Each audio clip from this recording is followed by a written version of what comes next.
Ningthausu amuk hanna u pambi mathak aduda kaaduna Betal bu lautharure aduga marengbalda haptuna Sanyasigi manaktamna amuk laklami.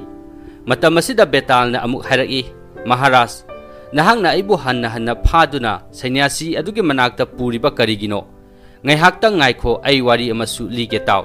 Koralpur hairiba leibak asida Sandaraksa kauba ningthau ama palami.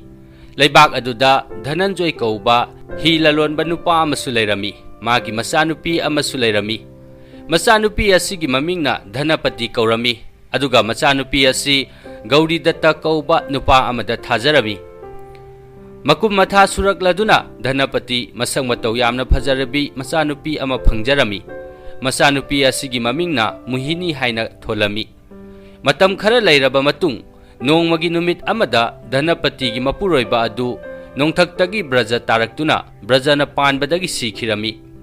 Mapuroibana sikhrabada Dhanapati yamna wana khanglami. Mapuroiba leitraba yum aduda mahak amuk hanna leininglaktre. Maram asina mahak numidang ama magi masanupi adu puduna yum adudagi mapalda thoklaklami. Ahing adu mamkhibana Dhanapati lambi adu mathong maram khangkhidre. Madudagi mahak magi makhongna puba maikei aduda pangchatta chatpa horaklami. Khara chatlaba matung mahak mongpham amada yorakle. Mongpham adugi manakta huranba nupa ama tana yungduna leiramliba adugi manakta Dhanapati changchilaki. Madudagi Dhanapati na nupa adugi masada khangdaduna hek thenglami. Madudagi nupa adu matomta awabagi wahai khara nganglaki. Aduga Dhanapati da thenglaba ahing aduda nupi mahakna mongpham aduda lakliba karigino haina hanglaki. Aihak wabana henmankhibana isa nupi asi poduna arapa leibak amada chatkrage haiduna laklibani. Aigi ming leifam nangonda taklaga karibu kanarugani. Aingonda wahang hanglakliba mahasoi nahakti kanano haina Dhanapati na amuk hanglaki. Matam asida huranba aduna aihakti yamna phattaba mini maram asina Haujik hakchang asida tana lengduna leiraba asi phauba siyu haiba yadana yamna wana leliba asini haina hairaki. Tana lengduna leiraba phaubada mahakna sidriba adu karigino haina Dhanapati na huranba aduda hanglaki. Aihak yum kai panduna nupi angang amata leitri. Aina siraga aigi lanthumsing asi lohonaba aigini haibada kanasu leite. Maram asina haujik phauba aihak siba ngamdaduna leiribani. Ibema Aihak nangonda wa ama haige. Nang napoduna purakliba nangi nasanupi adu aingonda kainyadan piyo. Mahakpu aingonda hek pirabadi aigi leizaba lanthum galoinana sana mohor lak ama pige haina huranba nupa aduna hairaki. Lanthum amadi sana mayam adu pambadagi nupi adu tungda kari thoklakani haiba kari sukhanthaba tawkhidre. Mana huranba aduda magi sana lupa sing adudi kadaida lei haina hanglaki. Matam asida huranba aduna ibema aihak nangonda oidaba ngangloi. Yengu mafam adudagi khara chatlaga leiriba chawraba khongnang pambi asigi makhada aigi sana lupasing adu lotuna thamlibani. Mafam adudagi nangna apamba sana khudingmak loina pujaro haina hairaki. Dhanapati na nupa adubu thajadraduna khongnam pambi adugi makhongda changduna sana lupasing adu leibra haiduna yenglami. Huranba aduna hairiba adu chumle. Khongnang pangbi makhong aduda sana lupa mayam ama paiduna leiramle. Madudagi Dhanapati huranba adugi manakta amuk changsilaki aduga hairaki. Huranba nupa haujikti aigi isanupi asi nangonda kainyadan pirabani. Adubu nahakti haujik khudak asida sikragani. Nahakna sikrabadi aigi isanupi asi hayeng chawraklaba phawbada macha dhara phangba ngamdana lukhrabi oiduna adumak lehauragani haina hairaki. Matam asida huranba aduna hayeng magi masanupi aduna chawraklaba chawba mapung pharaktuna nupi oibigi thagi khongkap laklaba matamda brahman nupa ama nektuna paisa piduna magi masanupi adugi masadhara laujau haina hairami. Asumna wafam sing asi hairamlaga huranba adu yamna harau nungaina sikhirami. Lanthum mayam adu phanglabada Dhanapati atopa leibak amada laklami. Leibak aduda phajaraba phura dalan kaya ama saduna machanupi adu yoktuna nungaina leirami. Asumna matam kharadi mahak yamna nungaina mafam aduda leirami. Adubu magi masanupi adudi nongma nongmagi chawba asum hengalaklami. Masanupi na chawkhalaklaga Dhanapati hena hena mathwai waraklami. Maramdi masanupi asi mana lanthum pamkhibana karisu khantharuba tawdana huranba nupa aduda thajathokre. Masanupi asina mathot karakpagi matam asida mapan ipan amatta thokhandana imung aduda adumak phajinduna thamba adu mahak nungaijaramde. Nupi masa adusu mathot karakpagi nungaiba adu phangjaramde. Mama ibema aduna sanalupa amadi lanthum mayam ama uttuna mahaki mapukning hek themjinbirami. Nupi masa adu asum chawrakpana chawba mapung pharakle.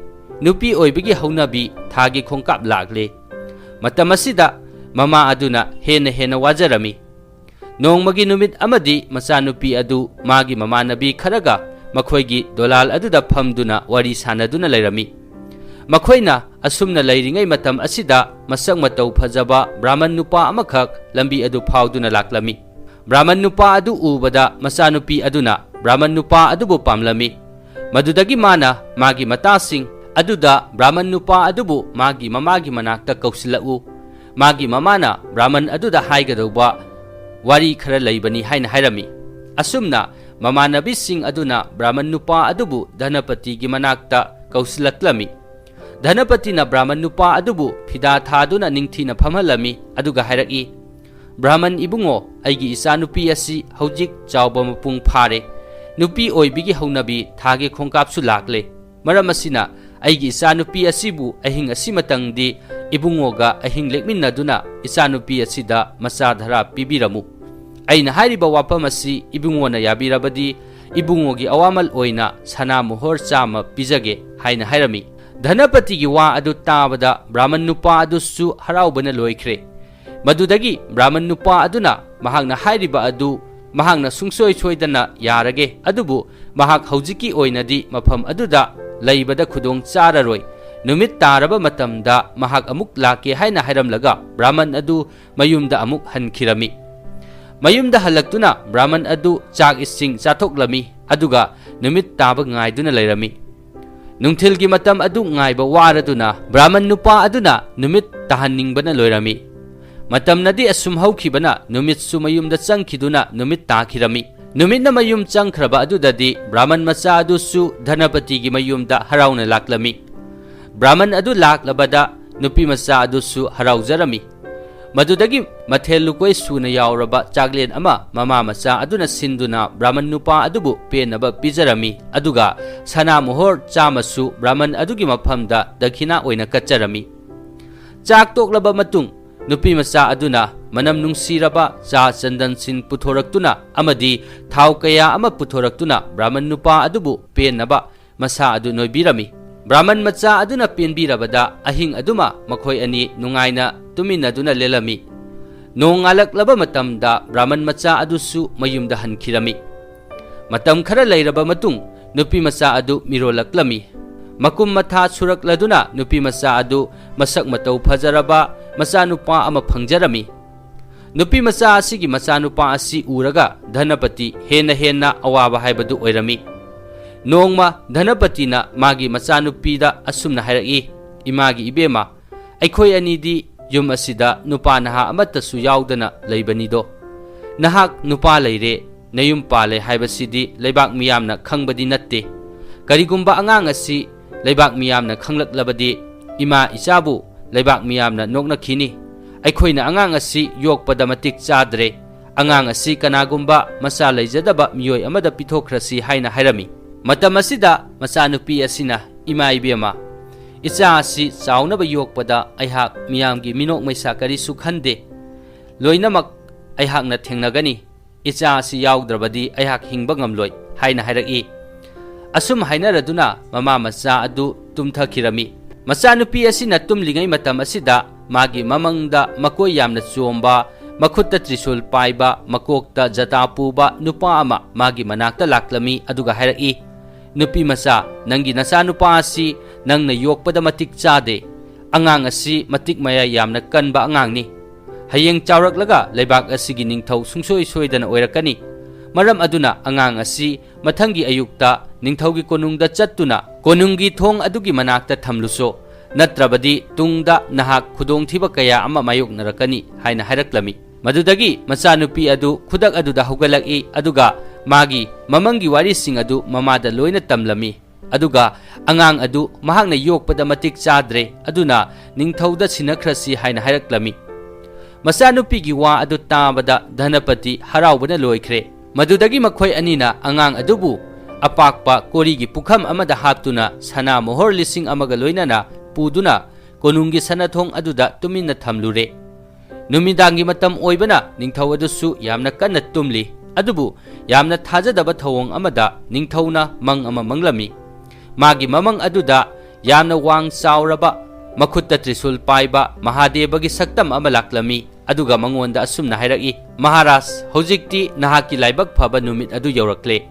ꯅꯪꯅ ꯏꯁꯣꯔ ꯅꯤꯡꯖꯕꯒꯤ ꯃꯍꯩ ꯁꯨꯡꯁꯣꯏ ꯁꯣꯏꯗꯅ ꯐꯪꯂꯒꯅꯤ꯫ ꯍꯧꯖꯤꯛ ꯅꯪꯒꯤ ꯀꯣꯅꯨꯡꯒꯤ ꯁꯅꯥꯊꯣꯡ ꯑꯁꯤꯗ ꯁꯅꯥ ꯃꯣꯍꯣꯔ 1,000ꯒ ꯂꯣꯏꯅꯅ ꯑꯉꯥꯡ ꯑꯃ ꯁꯨꯡꯁꯣꯏ ꯁꯣꯏꯗꯅ ꯂꯩꯔꯝꯒꯅꯤ꯫ ꯍꯥꯏꯔꯤꯕ ꯑꯉꯥꯡ ꯑꯁꯤ ꯌꯥꯝꯅ ꯃꯇꯤꯛ ꯃꯌꯥꯏ ꯂꯩꯕ ꯑꯉꯥꯡꯅꯤ꯫ ꯑꯉꯥꯡ ꯑꯁꯤꯕꯨ ꯅꯍꯥꯛꯅ ꯂꯧꯁꯤꯟꯗꯨꯅ ꯅꯪꯒꯤ ꯅꯆꯥꯃꯛꯅꯤ ꯈꯟꯗꯨꯅ ꯌꯣꯛꯎ꯫ ꯍꯌꯦꯡ ꯅꯍꯥꯛꯅ ꯂꯩꯇ꯭ꯔꯕ ꯃꯇꯝꯗ ꯑꯉꯥꯡ ꯑꯁꯤꯅ ꯅꯪꯒꯤ ꯃꯍꯨꯠ ꯁꯤꯟꯗꯨꯅ ꯁꯨꯡꯁꯣꯏ ꯁꯣꯏꯗꯅ ꯅꯤꯡꯊꯧ ꯑꯣꯏꯔꯒꯗꯕꯅꯤ꯫ ꯃꯁꯤ ꯍꯥꯏꯔꯝꯂꯒ ꯃꯍꯥꯗꯦꯕꯒꯤ ꯁꯛꯇꯝ ꯑꯗꯨ ꯃꯥꯡꯈꯤꯔꯝꯃꯤ꯫ ꯅꯤꯡꯊꯧ ꯑꯗꯨ ꯃꯤꯀꯞ ꯈꯪꯊꯣꯛꯂꯛꯏ ꯑꯗꯨꯒ ꯃꯍꯥꯗꯦꯕꯅ ꯃꯥꯒꯤ ꯃꯃꯥꯡꯗ ꯍꯥꯏꯔꯝꯕ ꯋꯥꯁꯤꯡ ꯑꯗꯨ ꯂꯣꯏꯅ ꯅꯤꯡꯁꯤꯡꯂꯛꯂꯝꯃꯤ꯫ ꯈꯨꯗꯛ ꯑꯗꯨꯃꯛꯇꯗ ꯀꯣꯅꯨꯡꯒꯤ ꯁꯅꯥꯊꯣꯡ ꯑꯗꯨꯗ ꯆꯠꯇꯨꯅ ꯌꯦꯡꯂꯝꯃꯤ꯫ ꯁꯅꯥꯊꯣꯡ ꯑꯗꯨꯗ ꯁꯅꯥ ꯃꯣꯍꯣꯔ 1,000ꯒ ꯂꯣꯏꯅꯅ ꯑꯉꯥꯡ ꯅꯨꯄꯥ ꯑꯃ ꯀꯣꯔꯤꯒꯤ ꯄꯨꯈꯝꯗ ꯌꯥꯎꯗꯨꯅ ꯂꯩꯔꯝꯕꯗꯨ ꯎꯔꯝꯃꯤ꯫ ꯃꯗꯨꯗꯒꯤ ꯃꯍꯥꯛꯅ ꯑꯉꯥꯡ ꯑꯗꯨꯕꯨ ꯄꯨꯁꯤꯜꯂꯛꯇꯨꯅ ꯋꯥꯔꯤ ꯄꯨꯝꯕ ꯃꯥꯒꯤ ꯅꯨꯄꯤ ꯃꯍꯥꯔꯥꯅꯤꯗ ꯇꯝꯂꯝꯃꯤ꯫ ꯃꯃꯤꯠꯇ ꯃꯆꯥ ꯎꯕ ꯐꯪꯗꯅ ꯂꯩꯔꯝꯕ ꯃꯍꯥꯔꯥꯅꯤ ꯑꯗꯨ ꯃꯆꯥꯅꯨꯄꯥ ꯑꯃ ꯐꯪꯖꯕꯗ ꯌꯥꯝꯅ ꯍꯔꯥꯎꯖꯔꯝꯃꯤ꯫ ꯃꯗꯨꯗꯒꯤ ꯃꯥꯅ ꯅꯤꯡꯊꯧꯗꯒꯤ ꯑꯉꯥꯡ ꯑꯗꯨ ꯂꯧꯗꯨꯅ ꯍꯧꯖꯤꯛꯇꯤ ꯃꯆꯥꯅꯨꯄꯥ ꯑꯃ ꯐꯪꯖꯔꯕꯅꯤꯅ ꯑꯉꯥꯡ ꯑꯗꯨꯒꯤ ꯄꯥꯡꯊꯣꯛꯐꯝ ꯊꯣꯛꯄ ꯃꯊꯧ ꯃꯉꯝꯁꯤꯡ ꯄꯥꯡꯊꯣꯛꯄꯤꯔꯁꯤ ꯍꯥꯏꯅ ꯍꯥꯏꯖꯔꯝꯃꯤ꯫ ꯑꯁꯨꯝꯅ ꯃꯊꯪꯒꯤ ꯅꯨꯃꯤꯠꯇ ꯅꯤꯡꯊꯧꯅ ꯂꯩꯕꯥꯛ ꯃꯤꯌꯥꯝꯗ ꯃꯥꯒꯤ ꯔꯥꯅꯤ ꯑꯗꯨ ꯃꯆꯥꯅꯨꯄꯥ ꯑꯃ ꯄꯣꯛꯂꯦ ꯍꯥꯏꯗꯨꯅ ꯂꯥꯎꯊꯣꯛꯂꯝꯃꯤ꯫ ꯂꯩꯕꯥꯛ ꯄ꯭ꯔꯖꯥ ꯃꯤꯌꯥꯝꯁꯨ ꯃꯍꯥꯔꯥꯅꯤ ꯑꯗꯨ ꯑꯉꯥꯡ ꯑꯃ ꯎꯅꯔꯦ ꯍꯥꯏꯕ ꯄꯥꯎ ꯑꯁꯤ ꯇꯥꯕꯗ ꯌꯥꯝꯅ ꯍꯔꯥꯎꯅꯔꯝꯃꯤ꯫ ꯃꯔꯝ ꯑꯁꯤꯅ ꯂꯩꯕꯥꯛ ꯑꯗꯨ ꯁꯤꯟꯕ ꯊꯨꯡꯅ ꯔꯥꯖꯀꯨꯃꯥꯔ ꯑꯁꯤꯒꯤ ꯃꯪꯒꯣꯜ ꯑꯣꯏꯅꯕꯒꯤꯗꯃꯛ ꯍꯔꯥꯎ ꯀꯨꯝꯍꯩ ꯑꯃꯗꯤ ꯗꯥꯟ ꯗꯈꯤꯅꯥ ꯆꯤꯡꯕ ꯀꯌꯥ ꯑꯃꯁꯨ ꯇꯧꯅꯔꯝꯃꯤ꯫ ꯑꯁꯨꯝꯅ ꯑꯉꯥꯡ ꯑꯁꯤꯒꯤ ꯄꯥꯡꯊꯣꯛꯄ ꯌꯥꯕ ꯃꯊꯧ ꯃꯉꯝꯁꯤꯡ ꯑꯗꯨ ꯄꯥꯡꯊꯣꯛꯂꯕ ꯃꯇꯨꯡ ꯑꯉꯥꯡ ꯑꯗꯨꯒꯤ ꯃꯃꯤꯡ ꯊꯣꯟꯕꯒꯤ ꯃꯇꯝ ꯑꯗꯨ ꯌꯧꯔꯛꯂꯝꯃꯤ꯫ ꯑꯉꯥꯡ ꯑꯗꯨꯒꯤ ꯃꯃꯤꯡ ꯍꯔꯤꯗꯠꯇ ꯍꯥꯏꯅ ꯀꯧꯔꯝꯃꯤ꯫ ꯑꯉꯥꯡ ꯑꯁꯤ ꯍꯧꯖꯤꯛ ꯆꯥꯎꯔꯛ ꯁꯥꯡꯂꯛꯂꯦ꯫ ꯃꯍꯩ ꯃꯁꯤꯡ ꯕꯤꯗ꯭ꯌꯥ ꯑꯃꯗꯤ ꯇꯦꯟ ꯀꯥꯞꯄꯒꯤ ꯃꯍꯩꯅꯆꯤꯡꯕ ꯑꯁꯤ ꯂꯣꯏꯅ ꯃꯄꯨꯡ ꯐꯥꯅ ꯊꯣꯏꯗꯣꯛ ꯍꯦꯟꯗꯣꯛꯅ ꯍꯩꯕ ꯑꯉꯥꯡ ꯑꯃ ꯑꯣꯏꯔꯝꯃꯤ꯫ ꯑꯁꯨꯝꯅ ꯃꯆꯥꯅ ꯃꯇꯤꯛ ꯃꯊꯧꯅꯥ ꯂꯩꯔꯛꯄ ꯑꯃꯗꯤ ꯃꯍꯩ ꯃꯁꯤꯡ ꯍꯩꯒꯠꯂꯛꯄ ꯑꯁꯤꯗ ꯃꯄꯥ ꯅꯤꯡꯊꯧ ꯑꯗꯨ ꯌꯥꯝꯅ ꯍꯔꯥꯎꯖꯔꯝꯃꯤ꯫ ꯆꯍꯤ ꯈꯔ ꯂꯩꯔꯕ ꯃꯇꯨꯡ ꯅꯤꯡꯊꯧ ꯑꯗꯨꯅ ꯃꯥꯒꯤ ꯃꯆꯥꯅꯨꯄꯥ ꯍꯔꯤꯗꯠꯇꯕꯨ ꯃꯥꯒꯤ ꯃꯍꯨꯠ ꯁꯤꯟꯗꯨꯅ ꯅꯤꯡꯊꯧ ꯑꯣꯏꯍꯜꯂꯝꯃꯤ ꯑꯗꯨꯒ ꯃꯍꯥꯛꯅ ꯂꯥꯏ ꯅꯤꯡꯗꯨꯅ ꯅꯨꯡꯉꯥꯏꯅ ꯂꯩꯈꯤꯔꯝꯃꯤ꯫ ꯑꯁꯨꯝꯅ ꯂꯥꯏ ꯅꯤꯡꯗꯨꯅ ꯅꯨꯡꯉꯥꯏꯅ ꯃꯇꯝ ꯈꯔ ꯂꯩꯔꯝꯂꯒ ꯅꯤꯡꯊꯧ ꯑꯁꯤ ꯇꯥꯏꯕꯪꯄꯥꯜ ꯑꯗꯨ ꯊꯥꯗꯣꯛꯇꯨꯅ ꯆꯠꯈꯤꯔꯝꯃꯤ꯫ ꯃꯄꯥꯅ ꯁꯤꯈ꯭ꯔꯕꯗ ꯍꯔꯤꯗꯠꯇ ꯃꯇꯣꯝꯇ ꯂꯩꯕꯥꯛ ꯑꯗꯨ ꯄꯥꯟꯗꯨꯅ ꯂꯩꯕꯥꯛ ꯉꯥꯛꯇꯨꯅ ꯂꯩꯔꯝꯃꯤ꯫ ꯀꯣꯅꯨꯡꯒꯤ ꯑꯉꯝ ꯑꯊꯧꯁꯤꯡꯗ ꯃꯍꯥꯛꯅ ꯁꯤꯈ꯭ꯔꯕ ꯃꯄꯥꯒꯤꯗꯃꯛ ꯀꯔꯤ ꯀꯔꯤ ꯇꯧꯖꯒꯅꯤ ꯍꯥꯏꯅ ꯍꯪꯂꯝꯃꯤ꯫ ꯑꯍꯜ ꯂꯃꯟꯁꯤꯡ ꯑꯗꯨꯅ ꯒꯌꯥ ꯇꯤꯔꯊꯗ ꯆꯠꯇꯨꯅ ꯃꯄꯥꯒꯤ ꯄꯤꯟꯗꯥꯗꯥꯟ ꯀꯠꯆꯔꯨ ꯑꯗꯨ ꯑꯣꯏꯔꯕꯗꯤ ꯃꯍꯩ ꯁꯣꯏꯗꯅ ꯐꯪꯒꯅꯤ ꯍꯥꯏꯅ ꯍꯥꯏꯔꯛꯂꯝꯃꯤ꯫ ꯍꯔꯤꯗꯠꯇ ꯑꯍꯜ ꯂꯃꯟꯁꯤꯡꯅ ꯍꯥꯏꯕ ꯋꯥ ꯇꯥꯔꯗꯨꯅ ꯒꯌꯥ ꯇꯤꯔꯊꯗ ꯂꯥꯛꯇꯨꯅ ꯁꯤꯈ꯭ꯔꯕ ꯃꯄꯥꯒꯤ ꯄꯤꯟꯗꯥꯗꯥꯟ ꯀꯠꯂꯝꯃꯤ꯫ ꯑꯗꯨꯕꯨ ꯃꯇꯝ ꯑꯁꯤꯗ ꯍꯔꯤꯗꯠꯇꯒꯤ ꯃꯄꯥ 3 ꯂꯥꯛꯇꯨꯅ ꯃꯍꯥꯛꯀꯤ ꯄꯤꯟꯗꯥꯗꯥꯟ ꯑꯗꯨ ꯂꯧꯅꯕꯒꯤꯗꯃꯛ ꯃꯈꯨꯠ 3 ꯇꯤꯡꯊꯣꯔꯛꯂꯝꯃꯤ꯫ ꯃꯇꯧ ꯑꯁꯤ ꯎꯕꯗ ꯍꯔꯤꯗꯠꯇ ꯉꯛꯄꯅ ꯂꯣꯏꯈ꯭ꯔꯦ꯫ ꯃꯇꯝ ꯑꯁꯤꯗ ꯕꯦꯇꯥꯜꯅ ꯕꯤꯀ꯭ꯔꯝ ꯑꯗꯤꯇ꯭ꯌꯗ ꯍꯪꯂꯛꯏ, ꯃꯍꯥꯔꯥꯖ, ꯍꯧꯖꯤꯛ ꯍꯔꯤꯗꯠꯇꯅ ꯀꯠꯂꯤꯕ ꯄꯤꯟꯗꯥꯗꯥꯟ ꯑꯁꯤ ꯀꯔꯝꯕ ꯃꯄꯥꯅ ꯂꯧꯒꯅꯤ? ꯃꯇꯝ ꯑꯁꯤꯗ ꯕꯤꯀ꯭ꯔꯝ ꯑꯗꯤꯇ꯭ꯌꯅ ꯀꯜꯂꯛꯂꯤꯕ ꯄꯤꯟꯗꯥꯗꯥꯟ ꯑꯁꯤ ꯍꯨꯔꯥꯟꯕ ꯃꯄꯥ ꯑꯗꯨꯅ ꯁꯣꯏꯗꯅ ꯂꯧꯒꯅꯤ, ꯃꯔꯝꯗꯤ ꯃꯁꯤ ꯃꯍꯥꯛꯀꯤ ꯑꯙꯤꯀꯥꯔꯅꯤ, ꯍꯛꯅꯤ꯫ ꯃꯇꯝ ꯑꯁꯤꯗ ꯕꯦꯇꯥꯜꯅ ꯑꯃꯨꯛ, ꯍꯨꯔꯥꯟꯕ ꯅꯨꯄꯥ ꯑꯗꯨꯅ ꯄꯤꯟꯗꯥꯗꯥꯟ ꯂꯧꯒꯗꯧꯔꯤꯕ ꯑꯗꯨꯒꯤ ꯃꯔꯝ ꯀꯔꯤꯒꯤꯅꯣ?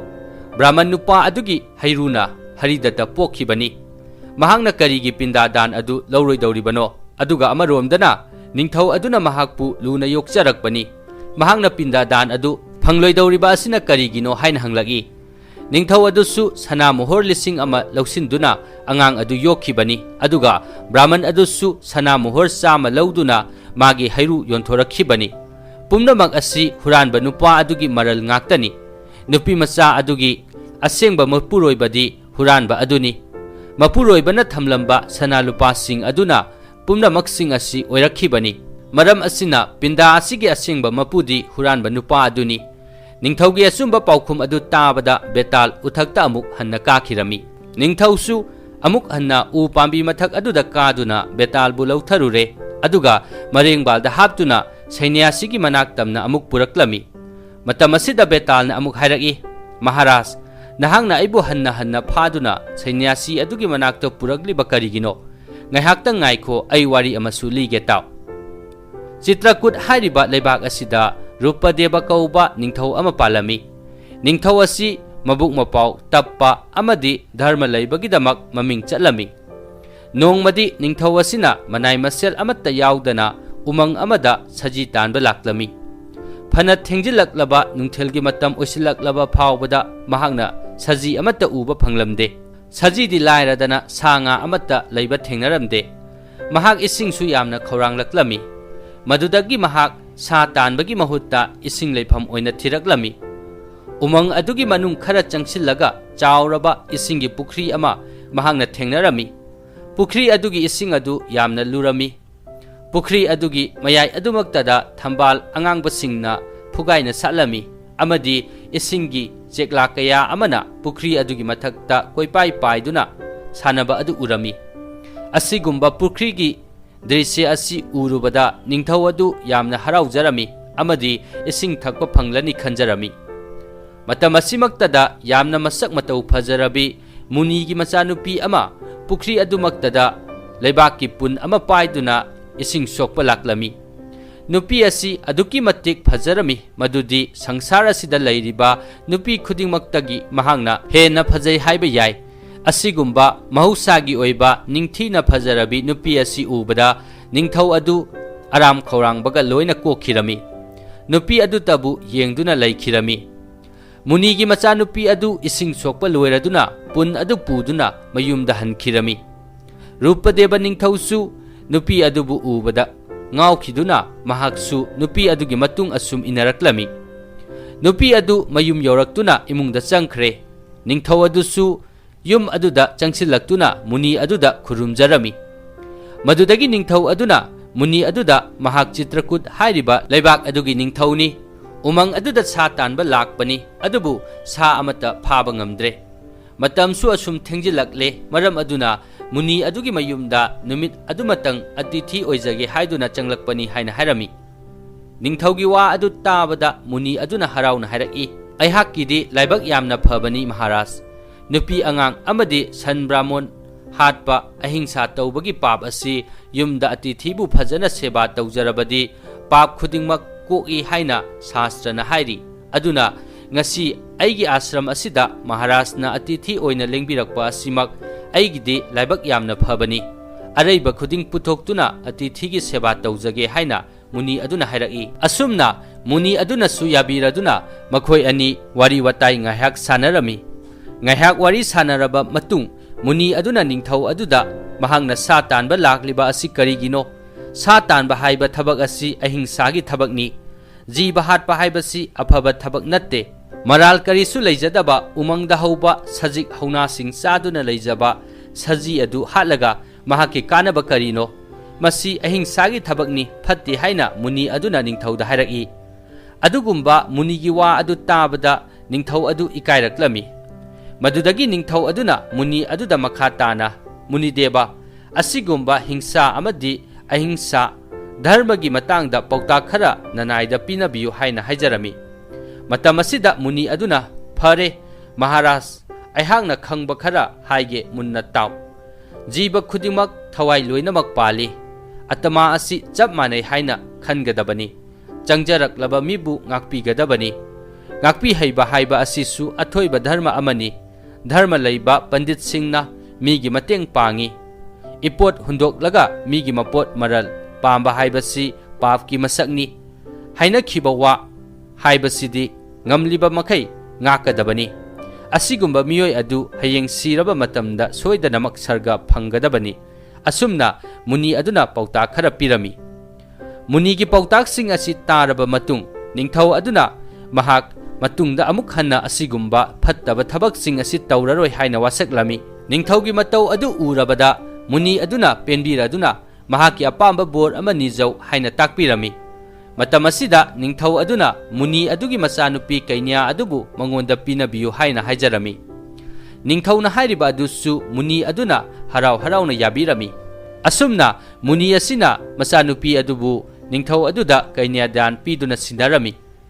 Ahing aduma mafam aduda lairaba matung ningthau amadi kainya ani adu mathangi ayukta ningthaugi laibak adu tamna sagol tongduna laklami.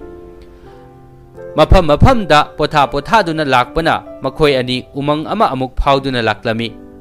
Umang asi phauduna lakpada numit tasinkirami. Madudagi makhoi ani mafam aduda hauriba chauraba khongnang bot pambi amagi makhada sagol adu punsillaga makhoi anina khongnang mathak aduda kakhatuna lairami. Ahing asimaktada makhoina lairiba mafam aduda chauraba hingchaba ama laklami. Hingchaba asi hek yengbada akibagi masakni. Hingchaba asigi masak asi urubada kainya adudi kimanbadagi wanthakirami.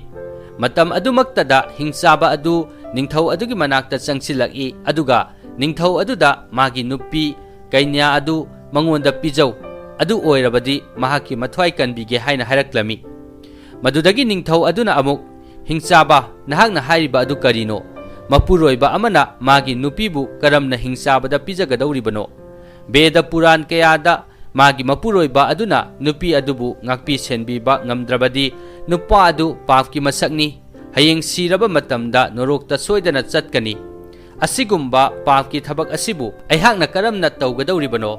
Aihaki thawai asi thagrabasu aigi nupigi thawaidi aihakna soidana kanbiramgani. Ningthaugi wa adu taraga hingchaba aduna amuk hairaki. Nahakna hairiba adu achumbani adubu Beda Purangi matung inna nahakna nasabu kanjage hairabadi naralna thum tingduna nasabu kanjaba yai haibasisu hairi. Maram asina nangi nupi asibu aingonda piramlo aduga nahaki nathwai adu puduna chenjakhro haina hairaki. Matam asida ningthau aduna amuk aigi laibak lanthum amadi raije asi lauge haibada aihakna karisu khalloi adubu aigi nupibu lauge haiba asidi numitna nongchuptagi tholaklabasu oithoktabani. Masi nattaba atopa lambi ama hayu haina haraki. Madudagi hingchaba aduna phare adu oirabadi nahakna yumda nangi kainya asi puduna hankhro aduga nangna nayum yauraba matamda chahi 8 khakta ngairiba Brahman macha ama nahakna mangakkaktuna hatkadabani. Aduga Brahman adugi phongphong saba I adu aihakna thaklaga aigi aram khorangba asi koklage. Masi nattaba tarabadi nangi laibak adubusu aihakna minna kuppada loisingani haina haraklami. Hingchabana harakliba wafam aduda ningthau masa adu ipa pakhatlami. Adubu upai amatta leitabadagi mahaksu hingchaba aduna hairiba wafam adu yarami. Asumna makhoi ani wafam adu yanaraduna hingchaba adu mafam adudagi chatkirami. Ahing aduma mafam aduda lelaba matung ningthau adu magi kainya adu puduna mayumda halaklami. Ningthau halakpa ubada leibak miyam amadi konunggi angam athau pumba haraunarami. Madudagi Raj Darbarda ningthau aduna phamnaibasing aduda ngasai mamangda hingchaba aduga mahaka hainarakhiba wafam adu puthoklami. Asigumba ningthaugi awaba matau asi yengba ngamdraduna mantri amana hairaki. Iningthau na wabiriba adu wabiruganu. Hayeng ayuk phawbagi manungda nanaina Brahman macha ama pujaraklagani. Haujiki matamda sana lupa amadi lanthumna tauba ngamdaba thabak karibu lairibage. Iningthaugi damak nanai ehakna soidana thabak adu pangthokjaragani. Masi hairamlaba matung mantri adu ningthaugi konunggi sana safam aduda laklami. Aduga sana saba miyoising aduda miyoibagi murti ama sanana ngakta saw haiduna yathangpirami. Asumna mathangi ayukta mantri asina sanana saba mi asi puraduna laibak adugi lairak khulakta changduna laurami. Tau hayeng laibak asigi ningthauna laibak asigi yaifanabagi damak chahi 8 ta ngairiba Brahman macha ama bali kakkadauri. Karigumba mama mapana yarabadi hairiba Brahman macha asibu ningthauda sinabiyo. Brahman macha adubu mama mapa aduna ningthauda Sinarabadi sanagi murti asisu phangani aduga atopa lan thum mayam amasu phangani haina lautoklami. Ningthaugi mantri asina lauthokliba wafam asi lairaba Brahman amana tarami. Brahman asina magi nupi aduda asumna hairaki. Brahmini ibema Isorna thaujalbiduna aikhoigi ichanupa ahum pinabire. Haujik leibak asida lairaba miyoi kaya amasu leiri.